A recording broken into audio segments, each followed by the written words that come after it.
On tontuilla kova kiire. Jouluaattona on enää 10 päivää ja lahjoja on vielä paketoimatta.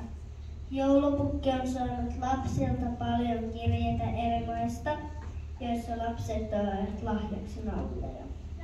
Pitäisi laittaa lahjapaketteihin, mutta ne haluavat vain leikkiä laatikoleikkiä, koska se on niiden lempparileikki. Me tontut olemme nähneet, että myös esi B-luokan lapset tykkäävät samasta leikistä. Annetaanko nalleen vielä leikkiä? Mitenköhän tässä oikein käy?